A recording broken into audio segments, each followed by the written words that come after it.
Hey, what up though? What up though, y'all? How y'all doing? How are y'all doing? All right, I'm gonna give it a moment before I start. And for anybody who has never seen my channel or do not know who I am, my name is Divine, and I am an entrepreneur. And I have been spending time trying to find ways to become financially free. And I want to share something with you all today. This is a great idea for anyone who has ever been interested in becoming a notary, who has been interested in trying to find ways to work from home and spend more time with your family, spend more time with your children. I am going to go through some amazing steps to help you earn $4,000 or more per month from your notary public or your notary signing business. Okay, guys, from your notary signing business. All right, y'all. I'm super excited to share this information with you guys. I don't think that people think that when they go to school, they want to become a notary. Well, what I found was something that made me feel extremely impressed. I was extremely excited to learn about what notaries do and the ability that they have to make money. Now, the thing about being a notary is that I'm going to teach you how I became a notary in the state that I live in, but it's different everywhere. Okay, guys. So if you want to become a notary, you have to make sure that you do an application. You can get an application from your city's website. Okay, so wherever you are, Google how to become a notary in dot dot dot. And for my situation, it was how to become a notary in Boston, Massachusetts, because that is where I am located at. Now, when you do the application, you do have to wait until you hear back from the city. They will send you a letter in the mail that basically states your application has been accepted. With your application, however, you need to have a lawyer sign and you need to have, I believe, 3 references as well. So you need to find 3 references from people in the neighborhood who can give a reference about you. And then you need to find a lawyer who is also willing to be your reference and sign that paper for you as well. When you do that, you send in your application, they send you back a notice that basically states your application has been accepted. Once you've done that, you then pay $60 in Massachusetts. You pay a $60 commission fee, and then you go down to the city and you get sworn in as a notary. All right. Now, that is the first step. Okay. And you also have to make sure that you purchase um, all of your notary tools, which for me, the only thing that I need is a notary stamp with my name on it and the expiration date that my notary commission expires. Simple. Okay. Now, that's the first step. The second step is becoming a notary signing agent. A notary signing agent is different from a notary public. A notary public is someone who does affirmations, jurats, oaths, that just those different types of things where people need to identify that they are really who they say they are. That's what a notary does. Simple. But a notary signing agent does something a little bit different. It's simple what a notary signing agent does, but it just takes a little bit more time. So what a notary signing agent does is they help people with the loan signing process for when you buy a home or when you sell a home. There's paperwork involved that a notary needs to be present for to make sure that people who are signing the paper are actually who they say they are. Now, the thing with notary signings is that it takes a lot of time because a lot of home loan modifications or a lot of home loan documentation has about 100 or more pages to it. So you really have to sit with your clients and you have to let your clients know about the paperwork that they're signing. So a good notary signing agent knows the paperwork. Okay, they know what it is that the people are going to sign. They know what the pages mean, and that they're able to explain it. But the good thing about it is that 9 times out of 10, whoever you're going to visit to help sign this paperwork has already seen the paperwork. They already know what they're, signing up for. They've already gone through the process. They've already gone through these contracts. But sometimes people like to go through them again just to make sure there isn't any mistakes that they missed, to make sure that there isn't any changes that they need to make in those documents. Okay. Now, people are usually surprised when I say how much you can make as a notary signing agent. So for me, I started off with taking one signing per day.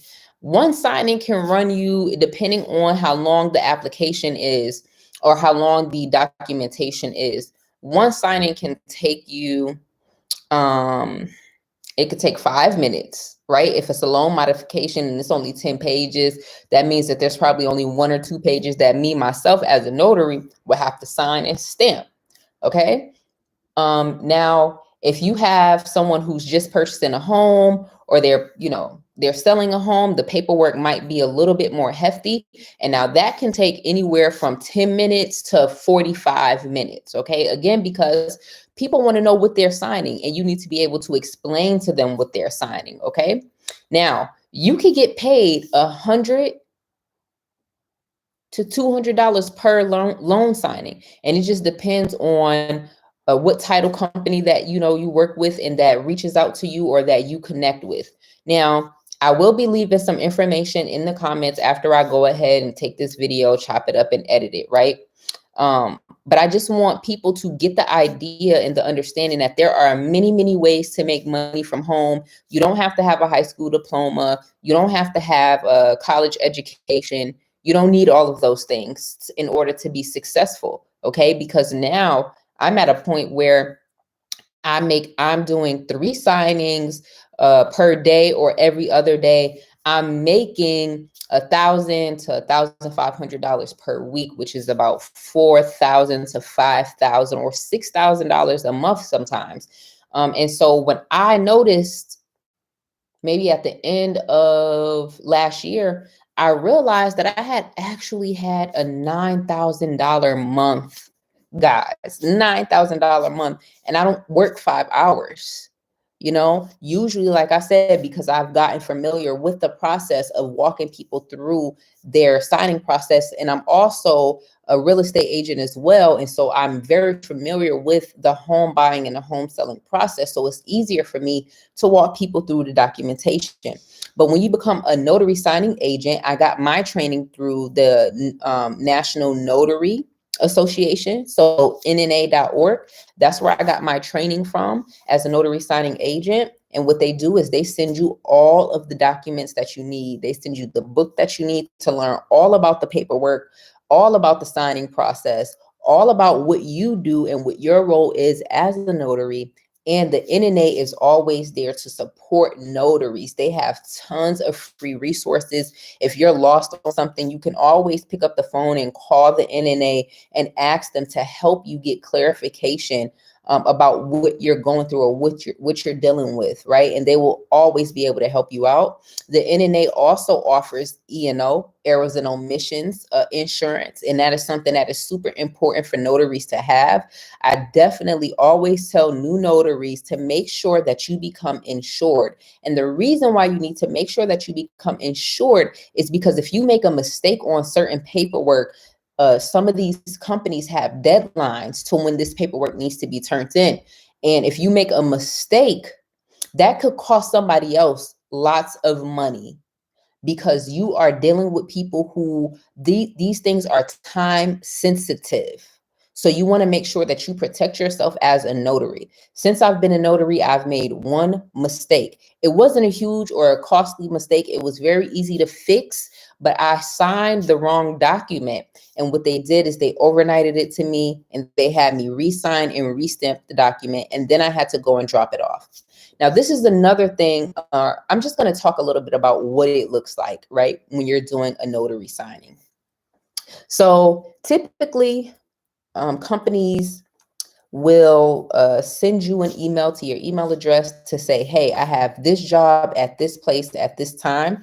You click on that email and you say whether or not you will accept a job or deny the job. Now, there are some jobs that I deny, and I'm going to tell you why you deny jobs or why I deny jobs. There are jobs that I deny because they might be a little bit further out from my house, but the job is not willing to pay me enough.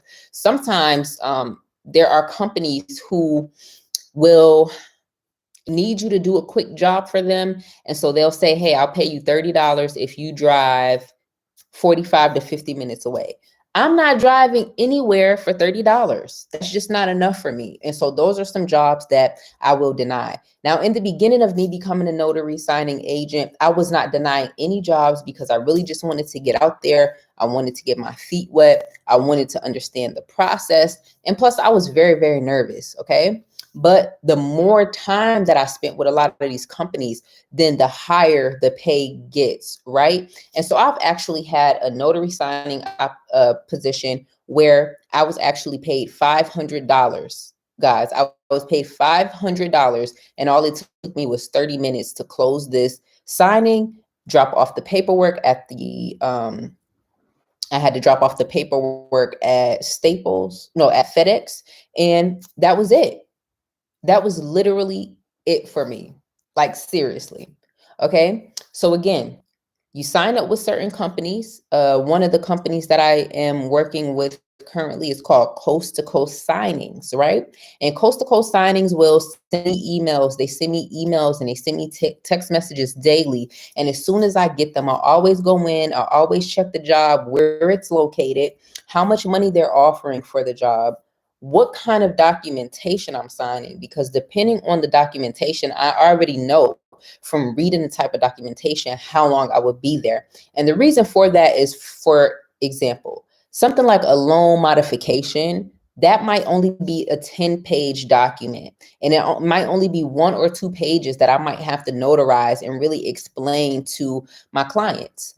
But then there are actually people who just purchase homes, or people who are purchasing investment properties, right? And so sometimes I'm working with real estate investors. I'm working with real estate agents because they're dealing with clients who live in my state, but they don't live in my state. And so I am sometimes the face of some of these title companies, because title companies are located all over the world and they work with anybody, anywhere. Okay. And so if I have a person who just bought a house or who's refinancing a house, the documentation might be a little bit longer, and I might have between 6 to 10 pages to notarize. Again, it all depends on the documentation.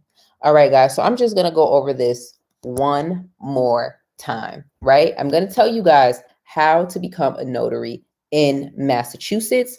And you could take these steps and you could find out how to become a notary in your city or your state. So you want to make sure that you check all of your state's eligibility requirements. What makes you eligible or ineligible to become a notary? Number 2, you want to go and complete the application. You want to make sure you attach an updated resume and a business card, and you want to make sure that you get your application notarized by a notary public and endorsed by 4 mass residents, one of which one must be a mass attorney. This is for where I live. Check it out for where you live.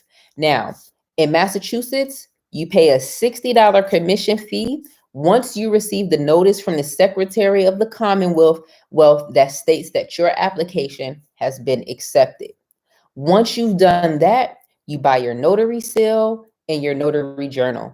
A notary seal, I don't want to get up and move to show you my, you know what? Give me 1 second. I'll be right back.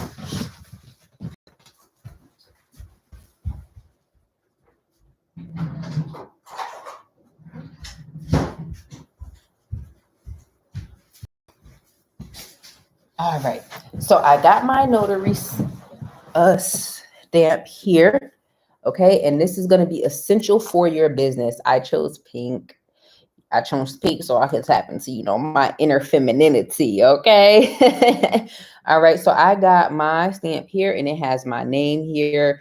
It has the seal of the state that I live in. It has Notary Public of Massachusetts, and it says when my commission expires. So that's that there, guys. All right.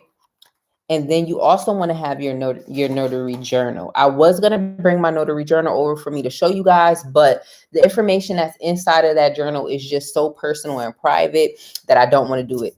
So the notary journal is how you keep track of the people whose paperwork that you have signed and notarized. And it's really important that you continue to use your notary journal to document each time that you notarize someone's information, because you never know when you will have to reference that information again. You absolutely have to keep it on file, because these are legal documents.